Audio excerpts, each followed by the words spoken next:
At the age of 77, Queen Camilla made a confession that sent shockwaves through the world. He is the love of my life. But who exactly was she talking about? Was it King Charles III, her longtime companion, and now the most powerful man in Britain? Or was it the shadow of her former husband, a figure she may never have truly let go of, in a royal family known for its secrets and complicated relationships? Such a simple sentence suddenly feels like a key to a far more tangled and hidden story. Could Camilla have been quietly harboring feelings for someone else all these years? Or was this her way of finally claiming her place in the heart of the king? The question remains unanswered, sparking waves of speculation and intrigue. And it is within these mysteries that the truth begins to emerge, peeling back the curtain on a royal love story far more complex than the public has ever imagined. Are you ready to uncover it? Born on July 17, 1947 in London, Camilla Rosemary Shand was the daughter of a family belonging to the British upper class. She spent her early childhood moving between two different homes. One was a large country house called the Lanes, located in Plumpton, East Sussex. The other was a city home in South Kensington, London. Her family was very well connected and came from an upper-class background. Her mother, Rosalind, came from a noble family and was the daughter of Roland Cubitt, the third Baron Ashcombe. Meanwhile, her father, Major Bruce Shand, had served in the British Army before choosing a career in business. After leaving the Army, he entered the wine business. He worked with several companies in London and in Hastings. One of his important roles was as a partner in a respected wine firm called Block, Gray and Block, based in Mayfair. Later on, he joined another well-known company, Ellis, Son and Vidler. His work in this field made him respected and successful in business circles. Camilla had a younger sister named Annabelle Elliott and a younger brother named Mark Shand. The family lived in comfort and enjoyed a life full of tradition and privilege. Her great-grandmother on her mother's side, Alice Keppel, had once been closely linked to King Edward VII. Camilla's mother gave a lot of her time to helping others. She worked as a volunteer at the Chaley Heritage Foundation, which helped children with disabilities. She continued this work during the 1960s and 70s, showing deep dedication. Camilla was baptized on November 1st, 1947, at St. Peter's Church in Firle, East Sussex. Her early years were filled with both comfort and excitement. She loved reading, and her father often read books to her. She was also very interested in horses. At a young age, she began learning to ride by going to pony club camps. As a child, I could probably ride before I could walk. I was brought up with ponies. She quickly became good at it and joined local events known as gymkhanas. She proudly brought home rosettes for her riding skills. Her childhood was shaped by long days spent outdoors, often in the countryside. She enjoyed the wide open spaces and the peaceful lifestyle that came with her family's wealth. The Shand household had staff to help with cleaning, cooking, and gardening. The family also took part in local activities and hosted summer parties for the Conservative Party Association in their garden, welcoming guests with ease and charm. When she was 5, Camilla began attending Dumbrells, a co-educational school in the village of Ditchling. At 10, she moved on to Queen's Gate School in London, which was close to her family's home in the city. There, she became known as Mila to her classmates. Among the students was the future singer Twinkle, who later spoke about Camilla's strong presence. Camilla stood out as someone with calm strength and confidence, even at a young age. One of her French teachers, the writer Penelope Fitzgerald, saw her as bright and full of energy. Still, Camilla left school in 1964 with only one O-level.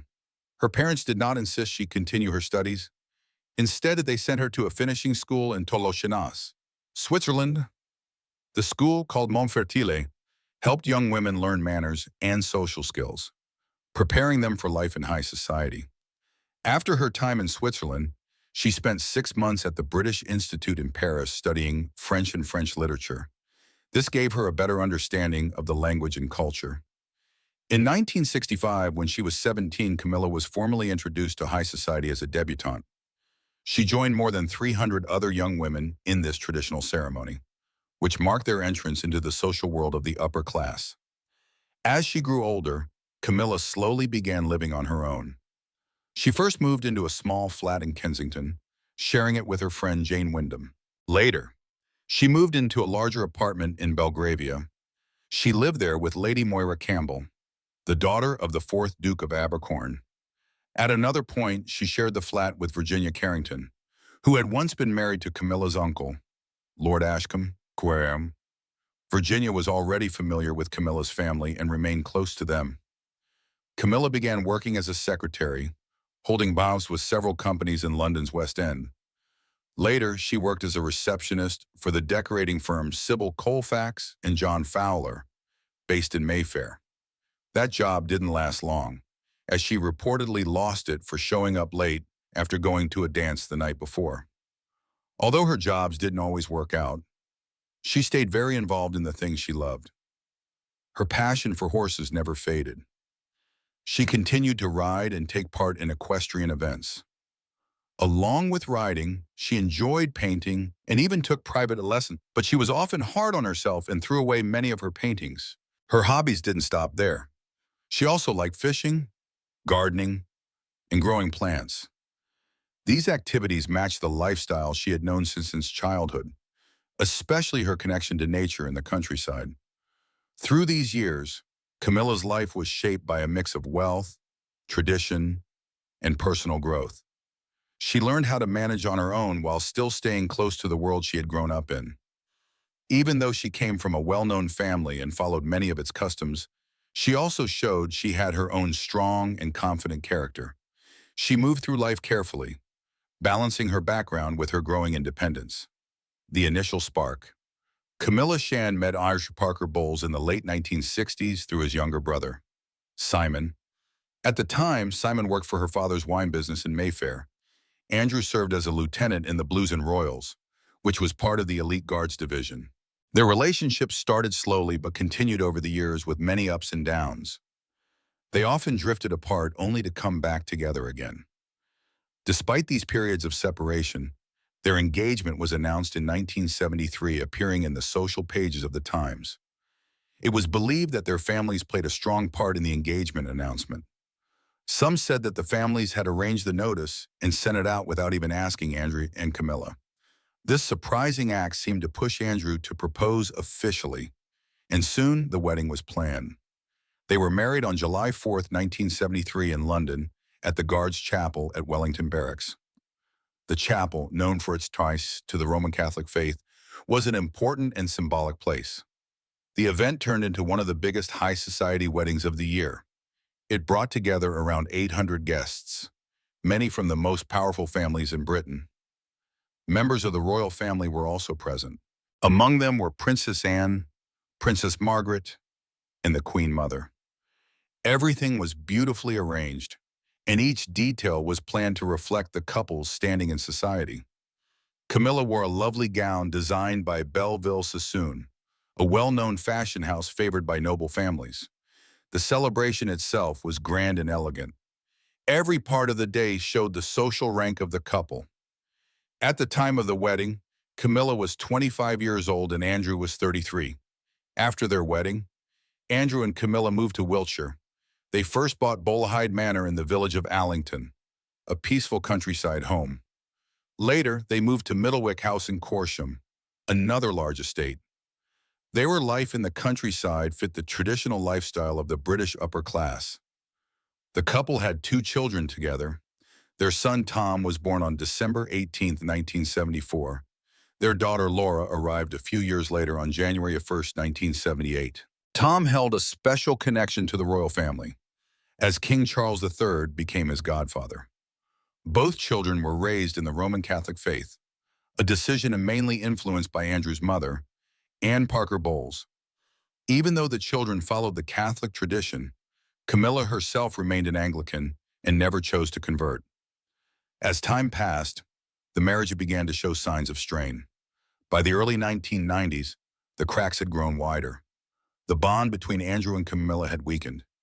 After 21 years of marriage, they officially began divorce proceedings in December '94.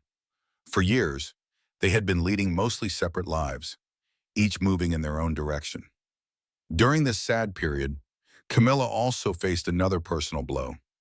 Her mother, Rosalind, passed away in July 1994 due to osteoporosis. This loss made the time even more painful for her. The legal side of the divorce moved fairly quickly. By January 1995, the petition was accepted in London at the High Court Family Division. A couple of months later, in March that same year, the divorce was final. Andrew Parker Bowles did not stay single for long. In 1996, he married Rosemary Pittman. They remained together until Rosemary's passing in 2010. Before marrying Parker Bowles, Camilla had already met Prince Charles.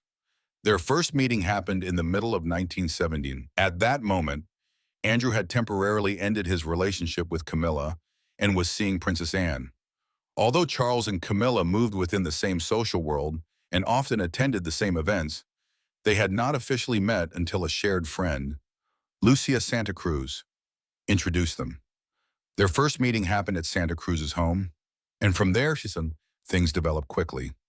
As they spent more time together, their friendship grew stronger. They were often seen together at public events. Their shared love for horses and their similar upbringings helped them connect easily and naturally. Their relationship moved forward steadily.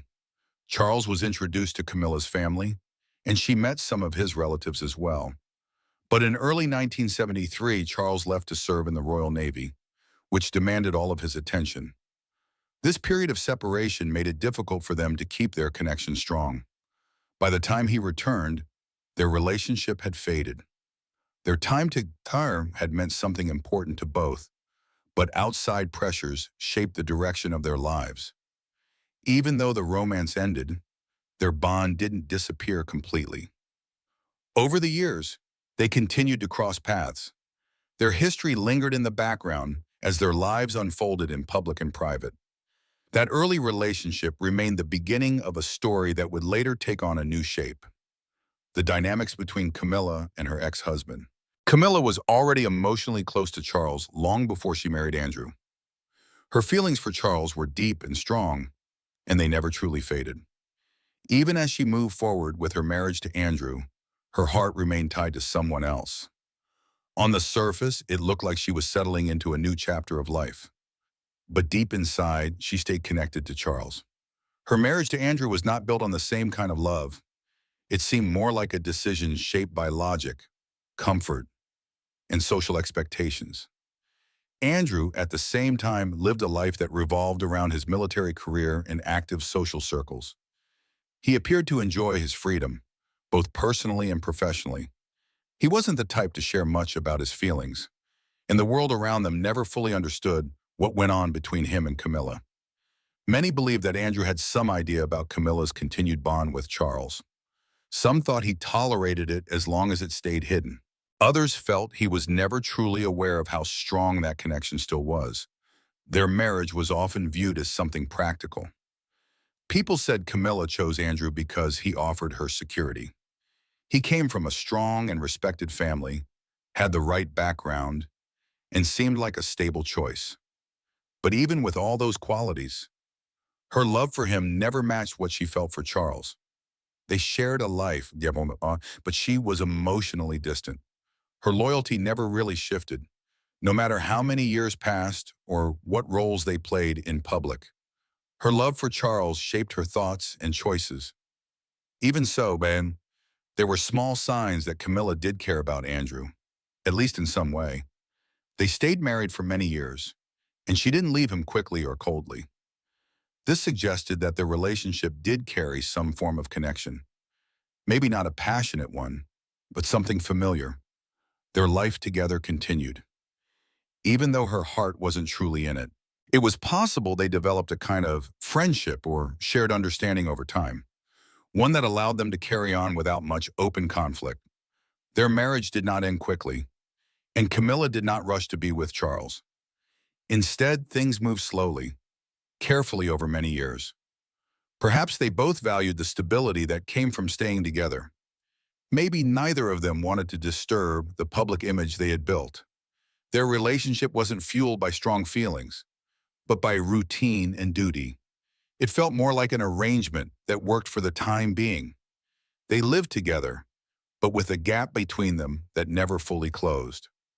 Years later, one of the most unexpected moments came when Andrew attended Camilla's wedding to Charles in 2005. Many people were shocked to see him there. It seemed strange for a man to attend the wedding of his former wife to someone she had loved all along. But Andrew was present, calmly watching the couple begin a life that had once caused so much drama. His presence led to all kinds of talk and rumors. Some said he showed up simply to be polite. Others believed there was a deeper reason, a long-standing agreement or understanding that tied the three of them together. Andrew had always had connections to the royal family, both through his own background and through Camilla. So his appearance at the wedding may not have been a casual gesture. It could have been a deliberate move, done to send a message or settle the past. Being there allowed Andrew to present himself as someone who held no grudges. Even if he had once felt hurt or betrayed, he didn't show it. The event came and went without drama. Any past pain was kept behind closed doors. On the surface, everything looked peaceful. But beneath that calm, there was a long and complicated history. Seeing Andrew at the wedding was a reminder of how long their stories had been linked and how those ties never really disappeared. Andrew came from a world where influence and social structure mattered deeply. His family was used to handling sensitive matters with care. When the affair between Camilla and Charles began, it could have caused a large scandal. But instead of fighting it, some believed Andrew's family chose to stay silent. They might have seen the affair as something that could not be changed. They may have decided that staying calm and keeping things under control was better than creating conflict. In circles like theirs, privacy often mattered more than emotion. Speaking out or confronting someone could damage the family's image. So, rather than push back, Andrew's relatives may have accepted the situation, letting things happen without much noise. This quiet acceptance likely helped keep the affair from becoming a bigger public issue. It allowed the relationship between Camilla and Charles to develop gradually over the years. Andrew's role in all of this seemed carefully measured. From his marriage to Camilla, to the way he handled their separation, to the way he later showed up at her wedding, he acted in ways that showed control and thought. He didn't cause trouble or create scenes. Instead, he seemed to move with the situation, always aware of the bigger picture. He acted with restraint, even if there were moments when he may have felt otherwise.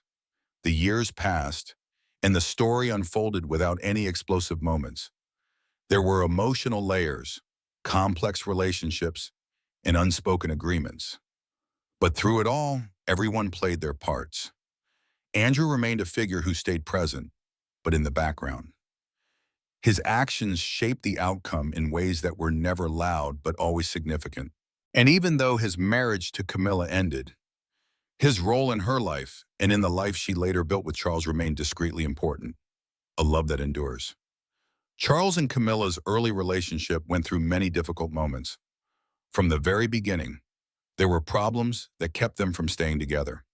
Some believed that Charles met Camilla too early in life.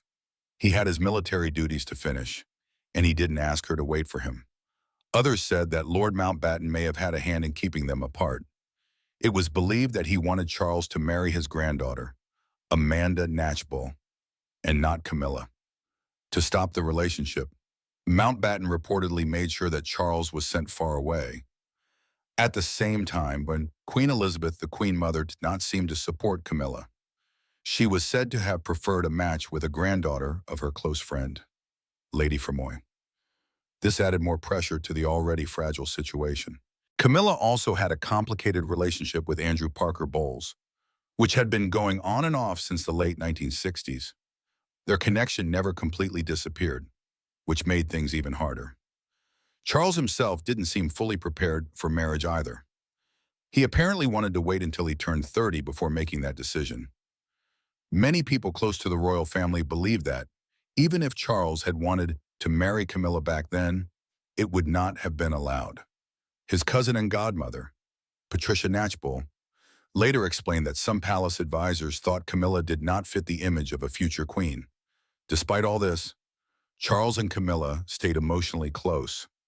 When Lord Mountbatten lost his life in August 1979 to the Provisional Irish Republican Army, Charles was really broken. That loss affected him deeply. And during that time, Camilla was there for him. She became an important emotional support. Many in high society circles started to suspect that their relationship had started again.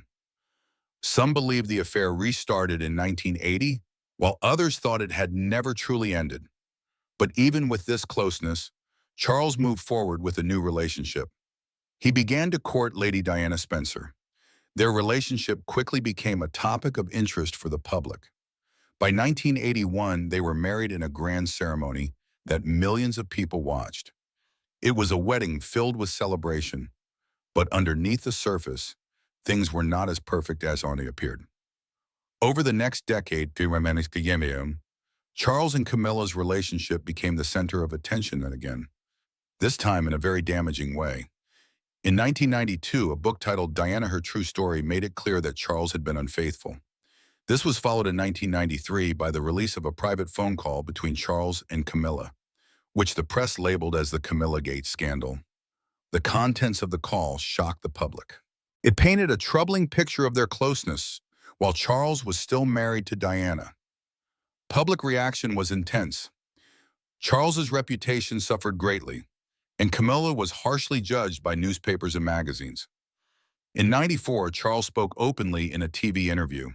He admitted that by 1986, his marriage had broken down, and that was when his relationship with Camilla had truly resumed. After Charles and Diana separated and later divorced, he became clearer about his bond with Camilla. He didn't try to hide it anymore. Even though the press and public still looked at her with suspicion, Camilla continued to be part of his life. As time went on, Camilla began to appear more often beside Charles. Their first official appearance as a couple came in 1999 when they attended her sister's birthday party at the Ritz Hotel in London. This event attracted large media coverage and marked a big step forward in their relationship. By 2000, she was taking part in more public activities. In 2001, she became the president of the National Osteoporosis Society, a role that helped the public see her in a more positive way. A very important moment came in 2000 when Camilla met Queen Elizabeth II for the first time since her relationship with Charles had become public. This happened during a birthday event for former Greek king Constantine II. That meeting was seen as a major signal that Camilla was starting to be accepted by the royal family. Over the next few years, she slowly became more involved in royal life. In 2002, she joined the Queen's Golden Jubilee celebrations and was even seated in the royal box during a concert at Buckingham Palace. During this time, Charles paid for her personal security, showing how serious their relationship had become. Even though she still owned her home at Ray Mill House, a place she had bought in 1995, she later moved into Clarence House in 2003. That was Charles's main residence. In 2004, she was regularly seen with him during official events, including their trip to the Highland Games in Scotland, which got a lot of media attention. Over time, people began to wonder if they would soon get engaged. Polls showed that more people were beginning to support their marriage. However, not everyone accepted Camilla. Many people who deeply respected Diana continued to feel hurt by the past. This feeling remained strong, especially online, where negative opinions and mocking content about Camilla spread widely. Even with all of this, Camilla's role continued to grow. She remained close to Charles and became a regular part of royal events, slowly reshaping the way people saw her. Letting go, letting love. From the start, Diana felt something was not right. Camilla was not just someone from Charles's past. She stayed very close, even after Diana and Charles got married. Diana tried very hard to be the best wife. She did everything she could to make her marriage work, and she hoped Charles would love her in the same way. But deep down, she knew that he had strong feelings for someone else. That painful truth slowly wore her down. It hurt her deeply and made her feel left out in her own home. As the months went by, her fears about Camilla never really left her. Diana struggled more and more as time passed. It became harder for her to pretend that everything was fine. Her emotions started showing, and people began to see that she was suffering. She opened up about her pain. She shared how difficult it was to live in a marriage where another woman still had such a strong place. Her words resonated with many people. They had long guessed something was wrong, and now Diana's honesty confirmed it. She did not hide her sadness. She spoke openly about the heartbreak she lived with every day. Charles later admitted to being unfaithful, which made things worse. The truth was out in the open. People looked at Diana with sympathy, and they looked at Camilla with blame. Camilla became the person many held responsible for the problems in the royal marriage. The media followed her everywhere. People judged her very harshly, and she found herself in the middle of a storm she could not escape. Though the focus was often on Diana and Charles, Camilla was also affected deeply. She lived under the weight of public anger and constant debt retention. There were moments when Diana and Camilla came face to face. One time, Diana confronted Camilla directly. She told her that she knew exactly what was going on. Diana remembered feeling strong in that moment.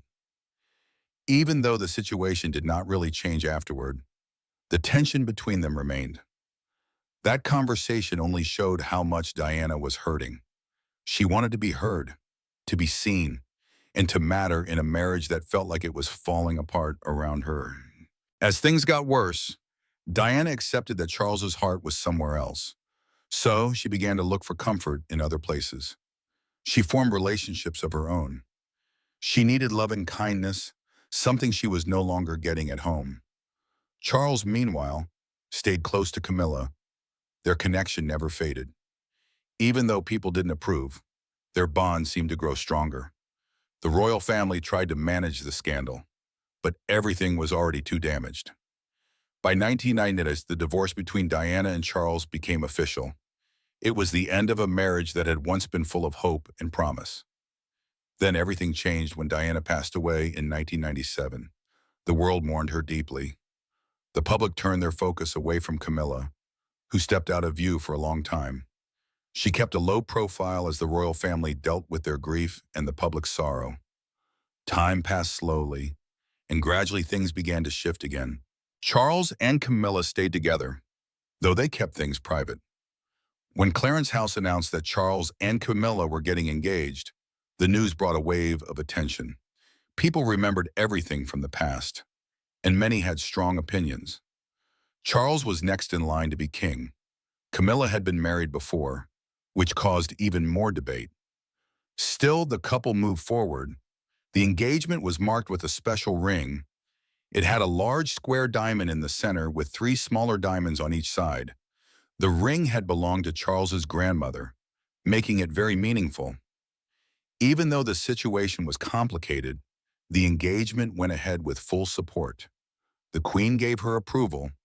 The government also agreed. The Church of England, including the decision, even though it had once taken a strict view on such matters. Key figures, including the Queen, the Prime Minister, and the Archbishop of Canterbury, all shared their good wishes. It was an important moment, but it was not easy. Many people still believed in Diana's story. They felt betrayed by her. Camilla and Charles had to move slowly and carefully. They did not rush into public life as a couple. They tried to earn trust step by step. It was not easy for them to many people. It took years for people to accept Camilla for her role in the monarchy. But they stayed together, and their bond never frayed. They chose to walk it together, even when it pained them. The story of Diana, Charles, and Camilla was a long one, filled with deep emotions. Each faced pain, struggles. Diana's sorrow touched the world. Camilla carried the weight of public blame. Charles faced his own choice and its impact.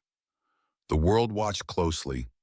Every step, every word, every moment followed by millions. The past never truly left. However, there's another perspective behind the scenes of Camilla's marriage. For many years, people mostly heard the story of Camilla and King Charles from Princess Diana's side. It always made Camilla look like the person who came between Diana and Charles. The world believed it was a heartbreaking story about a princess who was wronged. But a different side of this story came out later, shared by someone who had stayed out of the spotlight for a long time. This side came from Andrew Parker Bowles, Camilla's first husband. His version of the events made things more complicated than it seemed. Andrew knew about the affair between Camilla and Charles for years. It was not something hidden in the shadows. Their relationship was openly noticed by people in their social circle. It was not something they worked hard to cover up. Even while Camilla was still married to Andrew, she stayed close to Charles. They saw each other often, spoke openly, and seemed connected in a way that was more than just friendship. Everyone around them quietly understood that there was something deeper going on. Andrew never tried to stop it. He did not make a public scene or act like he was unaware. Instead, he allowed it to continue. Many people wondered why. It did not match the simple idea of betrayal that people had believed for so long. They could not understand why he didn't stop his wife from being with another man. It confused people for years. But his actions, or lack of action, now appeared to have been driven by reasons that had nothing to do with love or forgiveness. Andrew held a very respected position within the Church of England. His reputation mattered a great deal. A scandal involving him could have brought shame not only to himself but also to the church. He had to be careful about how he handled such a sensitive situation. But protecting his image was only part of the reason he remained silent. There was something else. His decision to stay silent might have also brought him personal advantages. Many believe that Andrew chose not to speak out because doing so helped him in the long run. By not creating a public scandal, he was able to make sure that he and his children stayed connected to the royal family. There are claims that his two children with Camilla were given access to certain benefits through their link to Charles. These benefits were never made public, but people believe they included financial support and privileges that only a few families ever receive. These were the kind of things that would help his children live very comfortably. If these rumors are true, it raises serious concerns. Royal money is meant to support official duties and public responsibilities. It's not supposed to be used to secretly help children from a marriage that had nothing to do with the royal line. But it seems that some of that money may have gone toward protecting the children of a private affair. That idea has deeply upset many people. They already felt betrayed after how Diana was treated. Learning that royal money might have been used to cover up the consequences of that affair has only made people more angry and more distrustful of the royal family. The timing of Andrew and Camilla's divorce was very important. They officially ended their marriage in March 1990. That was not just a random date. It lined up almost perfectly with what came after. Just 1 year later, Diana and Charles divorced. It looked very much like everything was planned in a way. The steps were carefully laid out, as if following a schedule. It didn't seem like two marriages simply falling apart by chance. It looked like something organized ahead of time. Andrew has said that his divorce from Camilla was not caused by a broken relationship. Instead, it happened because certain things needed to be done in a specific order. Camilla needed to be free from her marriage before Diana officially left Charles. That way, when Charles and Diana ended things, Camilla was already in a position to be with him. It seemed like everything happened exactly when it needed to, which made people wonder how long this plan had been in motion. Camilla had already faced years of public judgment for being involved in the affair. People blamed her for breaking up the marriage of Diana and Charles. But Andrew's version of events made things even worse. If his story is true, then Camilla wasn't just part of the affair. She may have been right at the center of a long and careful plan to make room for herself in Charles's life. That thought makes the whole story feel very different. It starts to look less like a love story and more like a move that was shaped by strategy and timing. Andrew also painted himself as someone who had been betrayed. He said he was hurt by what happened, but people now wonder whether he really was a victim or whether he played along because it was useful for him. His role in the whole situation feels unclear. He could have spoken up, but he didn't. And by staying quiet, he may have gained more than he lost. Now, the way people look at the royal scandal has changed. The affair between Camilla and Charles was always a hot topic. But after hearing Andrew's account, the story has taken on a new meaning. It no longer feels like a simple love triangle. It seems like a carefully managed situation where several people made choices to protect their own futures. What once seemed like just pain and heartbreak now appears to have been part of something deeper, shaped by control, image, and influence. Writing a new story. Camilla's place in the royal family has always been discussed and often debated. Many people have different opinions about her. Some accept her, while others still look at her with doubt. Even though she works hard for many good causes, some people still focus on the past. They remember the history between her, Charles, and Diana. And this memory shapes how they feel about her today. Over time, some views have changed, but still, many people hold on to old feelings and question why she is part of the monarchy. Even so, she keeps working hard to show that she is more than the past. She has spent many years helping others through her charity work. Her efforts have truly made a difference in people's lives. Those who have seen her work closely admire her. But some people still find it hard to accept her, no matter what she does. The events of the past are still fresh for many, and they continue to affect how people see her today. Even when she does something meaningful, some people look the other way. Still, she has not stopped. She continues to show strength by taking on her role with grace. She handles her duties carefully, and she does not let past events stop her from moving forward. Slowly, she is building her own identity in the royal family. Instead of pretending the past did not happen, Camilla has faced it honestly. This approach has allowed her to slowly change the way people see her. Her work in the royal family is not easy. Every move is judged, but she does not step away from the pressure. She keeps going, knowing that respect and understanding do not come quickly. Over the years, she has shown how strong she can be. She continues to do her work with calm strength, proving again and again that she belongs in her position. Each step of effort shows that she is serious about her duties and determined to keep going, even when others still doubt her. As time goes on, more people have started to notice the way she has adjusted to royal life. Even Princess Anne, known for being serious and focused, has shown appreciation for Camilla's role. This recognition is important. Anne is deeply respected in the royal family. Her work is valued, and she is known for being honest and hardworking. When someone like Anne shows support, it helps people look at Camilla differently. It shows that Camilla is not just filling a spot, she is truly doing the work that is expected of her and doing it well. This change is especially meaningful because Camilla and Anne were never known to be very close. They did not always appear together or share a strong connection in public. But in recent years, small signs of friendship have appeared. These little moments show that Camilla has made real progress in becoming part of the family. Anne's approval shows that Camilla's efforts are noticed and respected within the royal circle. Her journey has not been simple, but she has clearly found a way to earn her place. Since becoming queen consort, Camilla has been looked at even more closely. Every outfit, every word, every event she attends gets attention. People are quick to judge. Even small things can turn into big news. This is why Anne's support matters so much. Camilla has also followed the example of Queen Elizabeth II, taking on her role with a strong sense of responsibility. She has done her best to carry on with honor. She stepped into a role with a heavy past and high expectations, but she has stayed committed, trying every day to do what is right.